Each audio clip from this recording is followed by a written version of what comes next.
এই যে সংবিধান সংস্কার কমিশন রাষ্ট্রের পরিচালনার মূলনীতি থেকে শুরু করে বাংলাদেশের সাংবিধানিক নাম পরিবর্তনের সুপারিশ করেছে এবং ২১ বছরে যার বয়স তিনিও সংসদে প্রার্থী হতে পারবেন। দ্বিকক্ষ বিশিষ্ট পার্লামেন্ট, সংসদ সদস্যদের সময় বৃদ্ধি, ৪ বছর সংসদের মেয়াদ, নানা রকম প্রস্তাবনা এসেছে এবং এগুলো আসলে নির্ভর করছে রাজনৈতিক ঐক্যের ওপর, যেটি ফেব্রুয়ারিতে ঐক্যমত্যের যে কমিশন সেটি বসবে। আপনার কাছে কি মনে হয় যে আপনি একটি দলের সঙ্গেও জড়িত আছেন, এই বিষয়গুলো নিয়ে ঐক্যমত্যে প্রচার কোনো সুযোগ আপনারা দেখছেন কিনা, বা আপনাদের মূল্যায়নটা কি এই কমিশন রিপোর্ট? ধন্যবাদ। সত্যি কথা বলতে আমি প্রপোজাল একটাও পড়িনি। আচ্ছা। আপাতত পড়ার ইচ্ছাও আমার নাই। প্রপোজালটা পাবলিশ হোক আরো ভালোভাবে।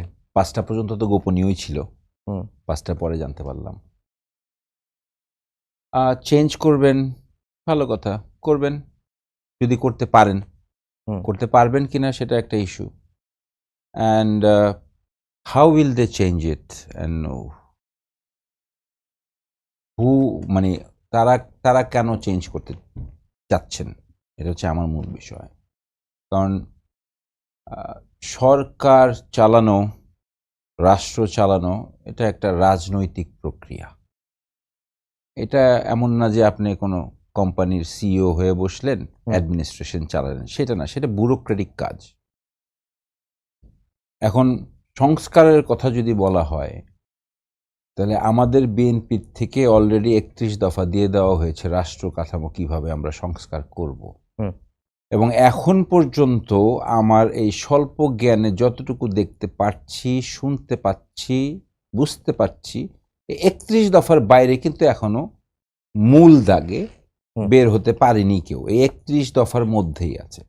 এখন নতুন কথা উঠে যে আপনি জাতীয় সঙ্গীত বদলাবেন, নতুন কথা উঠে আপনি সংবিধান বদলাবেন, নতুন কথা উঠে আপনি কি প্রোক্লেমেশন অফ ইন্ডিপেন্ডেন্স দিবেন, দিতেই পারেন। এখন প্রবলেমটা হলো কি, যে আমরা কিন্তু যদি নির্বাচনের কথায় যদি আমরা আসি, নির্বাচন, হ্যাঁ অবশ্যই নির্বাচন অবশ্যই লাগবে। এভাবে একটা দেশ চলতে পারে না। আপনি আজকে না হোক, 10 বছর পরে হোক, 20 বছর পরে হোক, বা একদিন পরে হোক, নির্বাচন লাগবে। এখন প্রবলেমটা কি হচ্ছে জানেন? প্রবলেমটা এটা আমার ব্যক্তিগত মতামত। প্রবলেমটা হচ্ছে যে এই যে ছাত্র জনতার আন্দোলন, এবং আমরা বলছি জেনজি, আলফা, এরা তো আসলে 17 বছর ইলেকশন দেখে নাই। এরা আসলে ইলেকশনটা কি জিনিস ভুলে গেছে, ইলেকশনের যে মর্মার্থ এটাও ভুলে গেছে, ইলেকশনের যে প্রয়োজন এটাও ভুলে গেছে। সংস্কার দরকার, সংস্কার সব একটা প্রক্রিয়াধীন অবস্থায় চলে, সংস্কার সেইভাবেই চলবে। এখন মূলত যেটা হচ্ছে সেটা হচ্ছে যে সংস্কার, ইলেকশন কমিশনের সংস্কার আগেও হয়েছে। আমরা সেই সংস্কারের ফলেই আমরা এনআইডি কার্ড পেয়েছি, তারপরে আমরা ইলেকশন করেছি, তারপরে আবার আমরা দেখেছি এনআইডি কার্ডের দায়িত্ব কিভাবে ইলেকশন কমিশনের হাত থেকে স্বরাষ্ট্র মন্ত্রণালয়ে চলে যায়। আবার আমরা শুনতে পেরেছি কিভাবে আমাদের তথ্য এক জায়গা থেকে আরেক জায়গায় কথিত বা অ্যালিজেডলি বিক্রি হয়ে যায়। সো এই ধরনের অনেক কথা থাকবে, অনেক কথা আসবে, অনেক কথা রবে, কিন্তু কথাটা হচ্ছে নির্বাচন তো লাগবেই। এখন আমি আমার একটা প্রস্তাবনা দিতে চাই, সেটা হচ্ছে আমি নির্বাচন চাই যত দ্রুত সম্ভব, তবে নির্বাচনের একটাই ডেট হতে হবে, সেটা হচ্ছে 5ই অগস্ট। আপনি যেদিনই নির্বাচন দেন, 5ই অগস্ট নির্বাচন হতে হবে। এটা হচ্ছে আমার ব্যক্তিগত মতামত। এই যে সংস্কার করবেন, সংবিধান পরিবর্তন করবেন, এটা আপনি কিভাবে করবেন? Do you have the mandate? আপনি ছাত্র জনতার আন্দোলনের মাধ্যমে দিয়ে আসছেন, আপনি একটা বিপ্লবের মাধ্যমে দিয়ে আসছেন, আপনি স্বাধীনতা যুদ্ধ করে আসেন নাই। আপনি যেই বিপ্লবটা করে আসছেন সেই বিপ্লব, আমি একটু বলে নেই, এই বিপ্লব গণ অভ্যুত্থানটা কি গণ অভ্যুত্থান বিপ্লব, এটা অতীতেও হয়েছে। 86-তে হয়েছে, 91-তে হয়েছে, 96-তে হয়েছে, 2001-এ হয়েছে, 2006-এ হয়েছে। এটা বাংলাদেশের কালচারে এটা আছেই।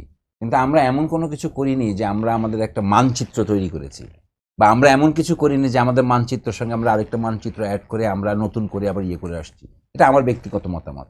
তো সেই জায়গার থেকে যে, আর ছাত্র জনতার বিপ্লব, সবাই ছাত্র জনতার বিপ্লব 5ই অগস্ট 2 মাসে 3 মাসে ওরা যা করেছে, এটা কোনোভাবেই অস্বীকার করার কিছু নেই, কিন্তু দুঃখটা লাগে অন্য জায়গায়। এই যে আজকে হলো 15ই জানুয়ারি হুম। 2025, গত বছর 15ই জানুয়ারি 2024-এ এই সময়টায় আমি কিন্তু জেলে শাপলাতে শুয়ে আছি এই সময়টাতে। হুম। তো এই যে 17 বছর যে আমরা করলাম, আমাদের রেকগনিশনটা কোথায়?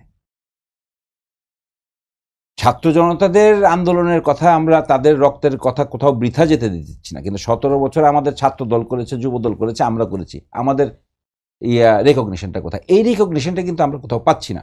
এই জায়গা থেকে আমি বলতে চাই যে আপনি ঐক্যমতের কথা যখন বলেন তখন প্রশ্নটা জাগে, তাহলে ঐক্যমত হবে কিভাবে? জি। আপনি তো আমাকে এই রেকগনাইজ করতে যাচ্ছেন না। আমি তো 17 বছর আন্দোলন করেছি, আপনি 17 বছর কোথায় ছিলেন? আপনি তো 3 মাস আন্দোলন করেছেন। 3 মাস আন্দোলন করার আগে আপনি 3 না মাস না আমি বলিনি, 3 মাস না, না, আমি আন্দোলন বলিনি। করছে, কিন্তু না, না, আমি গোলটা বলিনি। তো তারাই না দিচ্ছে, না আমি তাই বলিনি। না? 3 মাস আন্দোলন করেছেন। 3 মাস আন্দোলনের আগে কি ছাত্ররা ফেল করেনি?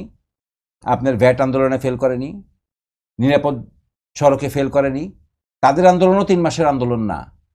তারাও যদি ধরে, তাদের আন্দোলনও 3 থেকে 4 বছরের আন্দোলন, সাথে বিএনপির 17 বছরের আন্দোলন। সো এই সবগুলি আগে সম্মিলিত আকারে দেখতে হবে, জি। তারপরে ঐক্যমতের কথা বলতে জি, হবে। ফুয়াদ এই ভাই। সবগুলি যদি সেগমেন্টেড ওয়েতে যদি দেখেন, আপনি রাজনৈতিক ঐক্যমত আনতে ফুয়াদ ভাই, পারবেন না। মোটা তার দাগে উপরে আরো এই একটা প্রশ্ন- কথা আছে, তার উপরে আরো একটা কথা আছে, সেটা হচ্ছে যে আগে বুঝতে হবে আপনি কি চান। আমি এটা আমার ব্যক্তিগত মতামত, আমি সব জায়গায় বলে আসবো, আমাদের সবাইকে আগে বাংলাদেশি হতে হবে।